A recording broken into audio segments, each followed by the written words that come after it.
welcome back to the Mookie Chilson channel, and you are looking live at another cue card. This is an outline, a rundown of what we're going to talk about in the order in which we're going to discuss it.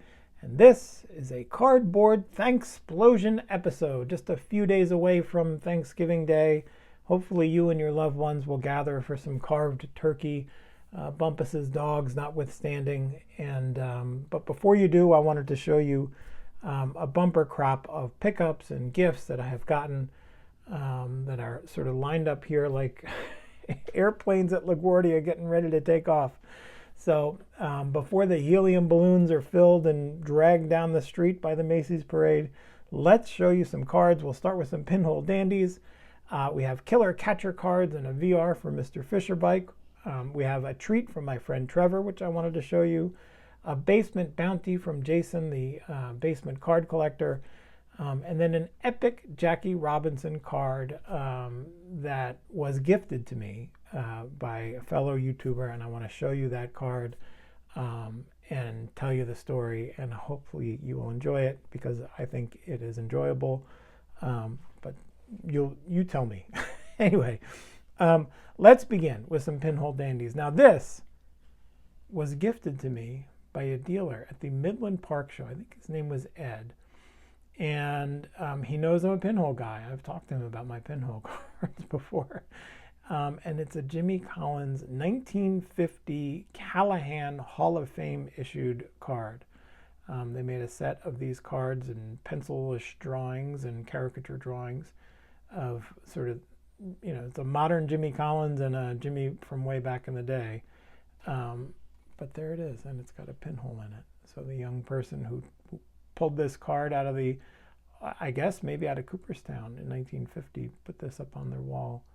I had never seen this set before, but I did some research on it when it was given to me, and now it will go up on the Pinhole Holy Grail Wall of Fame. So thank you for that. Speaking of undersized pinhole cards, this one I actually picked up on eBay.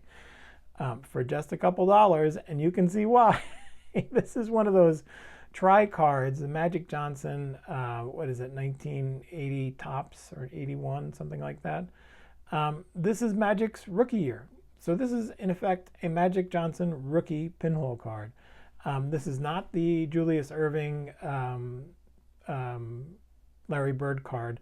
I forget who the two guys are on the other, supposed to be on the other sides of these, of Magic, but whoever pulled this yanked those guys off and put Magic on their wall. And I picked this up because it's sort of a part of a growing collection of Holy Grail cards for me. Here's Walt Clyde Frazier, styling and profiling here in pinhole glory. He's the New York Knicks announcer still. So there's Walt Clyde Frazier. We got Dr. J in this oversized card. I actually picked this up a while ago with Sammy Thunder at a different New Jersey card show. But you can see the pinhole. It's got a thumbtack corona around that pinhole, which is pretty cool. Back when Julius was playing for the New York Nets. And finally, this guy. Here's Lou Alcindor, Jerry West, and Elvin Hayes, another tall boy. And this is a killer card. And it's got a pinhole in it. So the young person who got this card in 1970 or 71, I forget what year this actually came out, put this up on their wall. It's actually, oh no, that's on the plastic. Anyway, card number 1 from that set.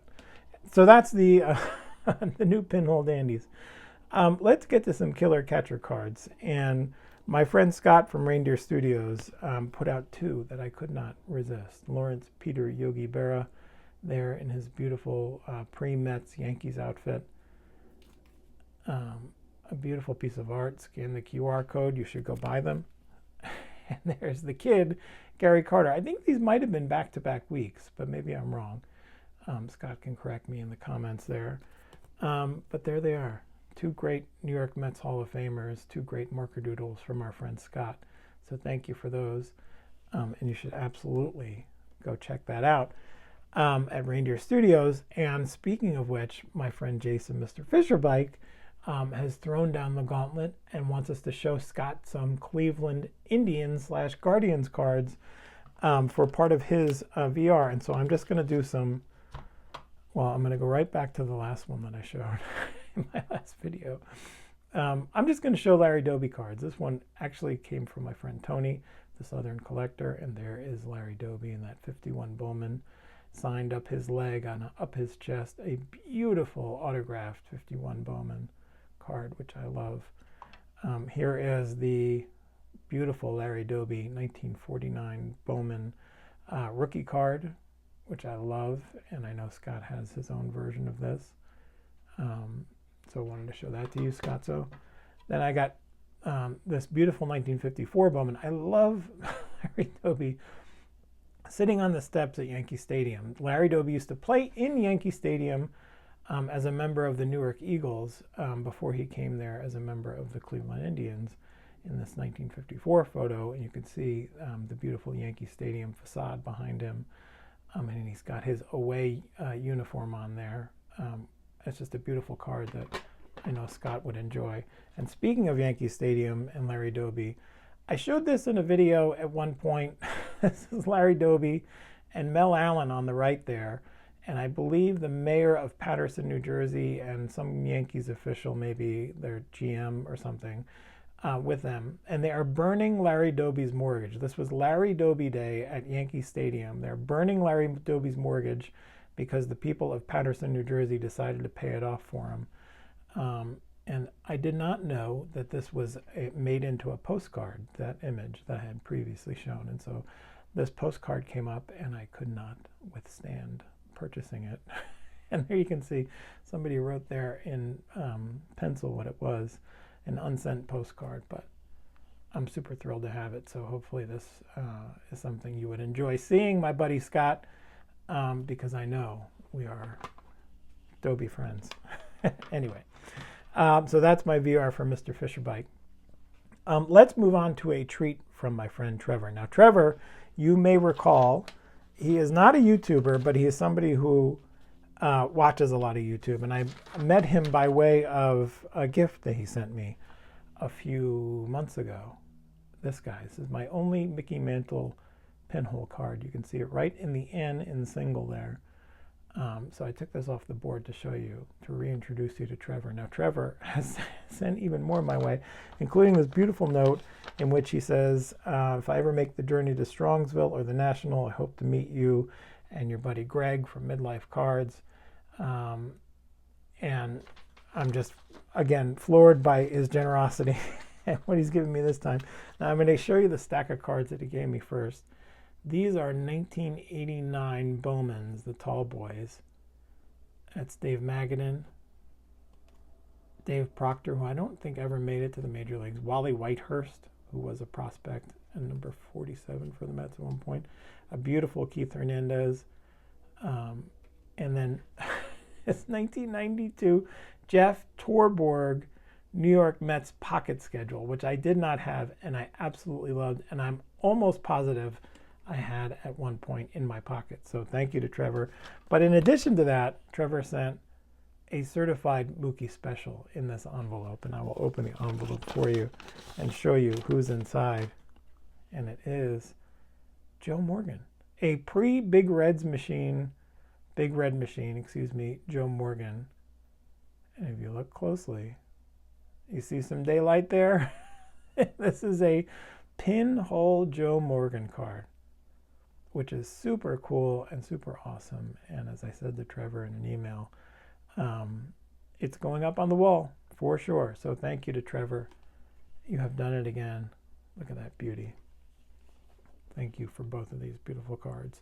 And I really do hope I get to meet you in Strongsville or at the National someday soon. Now, let's go to the basement. My friend Jason, the basement card collector, is a major Cubs collector. He's a major TTM guy. He does not buy cards online. He only goes and buys them at garage sales and LCSs. And I know he puts cards aside for me when he sees them because he's done it several times now, including this time. He says, Mr. Mookie, I have been stacking a few cards that you may want. I picked up this set for you too, Mookie plus Mookie 2, the basement card collector Jason. So make sure you go check out Jason's channel. the basement card collector, because he is an enthusiastic, amazing collector who just is a fellow hand model, but you can hear the smile on his face. Let's put it that way. So the first card that he sent me was this oversized 84 Donruss Tom Seaver in that beautiful racing striped Mets uniform, which I only wish he had stayed in for longer, because he could have been on that 86 team instead of on the Red Sox. But this is an awesome card that I did not have, Jason. He also sent me this stack of cards. There he is, an 87 Mookie in the wood, an 86 Leaf Mookie, which I did not have. Look at that, 87 Donruss in Dodger Stadium. You can see the background. Then Mookie on the Blue Jays, who was traded for Jeff Musselman in 1990. There he is, in the 1990 tops. In the 1990 Leaf, 90 Leaf, yes. Then we have a few decal stickers. I believe these are 88 Panini stickers. There's the Mookster. And then, this was the Mookie plus Mookie. Mookie Blaylock of the Atlanta Hawks, the guard for the Hawks, who was really good. And look at this, a Topps Finest. Is that a refractor? That's the hulking that I'm sure High Pop knows all about. But look at these cool cards. Mookie Blaylock. One of the great things about the word Mookie is that it's just fun to say. And I think Mookie Blaylock would testify. Mookie Wilson, I know, has said that, and I've found it myself. So thank you to Jason for that. Oh, wait, he's not done. He also sent me this. Look at that. Pre-packaged. This is a Cons Wieners complete Mets set with Darryl Strawberry on the top. And I know that Dr. K and others are in there. BK from Mac Wax Stacks has sent me a couple of these singles, but I do not have a sealed Mets set, and so that will forever be in my collection. And then finally, one last card that Jason sent me. Talk about generous. Look at this. This is a 1983 Lynchburg Mets Dwight Gooden card, minor league card. I did not have this card. I'm not sure I had seen this card before. But Jason knows I'm a Dr. K guy and a Dwight Gooden collector, and he sent me this beautiful card, which was, before Dwight was Rookie of the Year in '84. He was at, I think jumped from AA straight to the Mets. So cool. What a great gift. Thank you to Jason for that. And finally, we'll bring it in for a landing with the story of a voyage to the Garfield, New Jersey baseball card show just a couple of weekends back. My buddy Sammy Thunder, who I'm sure all of you know, had texted me that he was interested in going. And he said that Rocket Rick J18 had been in touch with him, who I'm sure all of you know, and on YouTube, has a great YouTube channel. And that he was interested in coming as an out-of-towner and a first-timer at Garfield. And how could you turn that down? So I knew I was going to meet Rocket Rick and Sammy. He put us on a text thread together, and so we chatted about meeting up and times and all that. And Rick asked us both what cards were we looking for when we got to the show. And my answer was two of the cards I have on my list are 1949 Yogi Berra, Bowman Yogi Berra, and 1954 Topps Jackie Robinson. And so anyway, so we got there day of the show. Rocket Rick beat us there. Sammy and I pulled up the rear. But we met Rocket Rick, and almost as soon as we saw Rocket Rick, he was there at one of the tables scoping it out. He reached into his bag and pulled out gifts for both of us. And he presented me with these two cards, these beautiful 1988 Topps New York Mets duo, Doc and Darryl, which are great cards of my youth. And then he took out two cards and he gave them to Sammy. And one of them was a 72 Mays, I think it was in action. And the other one was that. And Sammy said, actually, I'm not sure. Thank you, Rick. This is extremely generous. But I think Mookie may have said that that was what he was looking for. And Rick looks at his text and says, "You know what? You're right." And he handed me the card. So Rocket Rick put this in my hand. This is a beautiful 1954 Topps Jackie Robinson card. And Rick, right off the bat, said, "It's not in great condition, but you can hold on to this until you upgrade." And what I don't think Rick could know is how much I would appreciate that card in and of itself. Now, I have a long history now of appreciating Jackie Robinson cards that are not in elite condition, including this 1956 Topps card, his final card, that has been drawn all over, retired in 1956. You can see the sticker there that says Hall of Fame, January 1962. The youngster put 42 on the bottom card.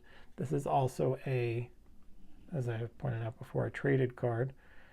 Jackie was traded to the Giants before he eventually retired. You can see their Dodgers are crossed out and Giants put in. So I love this card. It's also a paperclip card, as you know. And this is a card that was held in somebody's album by way of a paperclip, which is just amazing to me. And so I have that card. Not only do I have that card, which is not in elite condition, but I also have this one, which is my 1949 Bowman Jackie Robinson rookie card, which I got on Father's Day, 2 Father's Days ago. And as you can see, it's got a glorious pinhole in it. It is a victim of love, as you can see over there, right there. And so Rick, this Jackie Robinson card, which you have gifted to me, is now in the triumvirate. It is the 1954 Jackie Robinson card that I will hold on to forever. And part of the amazing thing about this card, and as I brought it home and looked at it and inspected it and forensically analyzed it, which I want to do, at first I thought maybe that was a pinhole up there, but it's not. It's some kind of adhesive or glue or something of some kind. But what I think is fascinating about this card is that this card has clearly seen some action. And when I say action, I think very specifically about what these cards were used for back in 1954. These cards were flipped and thrown. And I guarantee this was a flipper. You can tell from the edges there, it is missing paper on the front there. It is like as soft a corner as you can get and still be a corner. And I guarantee that this card was flipped up against the wall, and the gloss that is taken off from the front is from, I guarantee, from sliding across the bottom of the floor. And you can see all the corners are similarly rounded. And you can also see one of the things that you see on a pinhole card very often is there's a crease here, and sometimes there's a crease there. And what's that from? That's from when the kid would take the pinhole card off the wall. They'd take it from the bottom and they'd pull it out, and they'd crease it in a couple different spots. Now, why are there creases here? There's no pinhole here, but why are there creases here? Well, I'll tell you, when you flip it over to the other side, you can see that there's tape marks, some kind of glue or tape. I think it's tape because it looks square on both sides. Now, it doesn't wrap around to the front. There's no tape on the front, but it's just on the back. So I bet it was some kind of double-sided sticking going on there. And this was in somebody's album or up on somebody's wall. And so where there might have been a pinhole that caused this kind of creasing or led to this kind of creasing, I think that this card was stuck up on the wall, glued up by way of these two little patches here. And so that's my forensic analysis of this beautiful 1954 Jackie Robinson card. And again, I'm in the category of people who are not looking for perfection. In fact, sometimes the flaws are way more interesting and tell such an amazing story compared to a card that has never touched daylight and is entombed in a slab, never to be touched again. Can you see that crease there? Anyway, I guarantee this card was flipped. You can see the edging is soft over here. And like when you flip the card, sometimes you would flip it. I'm not damaging it, but you would flip it like that.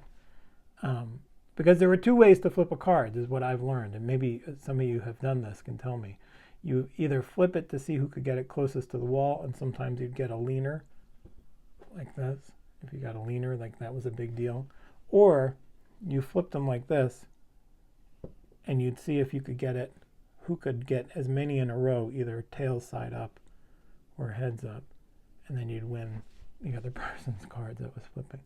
Anyway, this is a flipper Jackie that has all the telltale signs of being adhesed up against something. And for for what it's worth, Rick, this is a blow me away card that I will never, ever, ever relinquish. And so thank you for your generosity. It was a genuine treat to see you in Garfield, regardless of this gift, because then the thing that we did after the Garfield baseball card show is Sammy and Rick and I went out to have lunch, and Rick brought out his album of early Bowman cards. He has the 48, 49, and 1950 sets in an album. He brought it to the table at the restaurant we went to, and Sammy and I just flipped through that binder with our jaws on the floor. What a treat to meet up with Rick, to see his cards, to hear some of his stories, and to get to know him a little bit better. Just a total delight. It could not have been a better experience, and I look forward to many more in the future. So thank you to Rick. Thank you to all of you for sticking around. My computer just shut off. I'm not redoing this. But as the Windows 10, look at that. It looks like it's floating through like that Macy's Thanksgiving Day Parade balloon. We're just going to leave that in there. Anyway, thanks for making it this long. Thanks for everything. Thanks to the entire hobby and the community for being so supportive and amazing and generous. And I wish you all a Merry Thanksgiving. A Happy New Year. I don't know. I'm getting ridiculous now. All right. Thank you.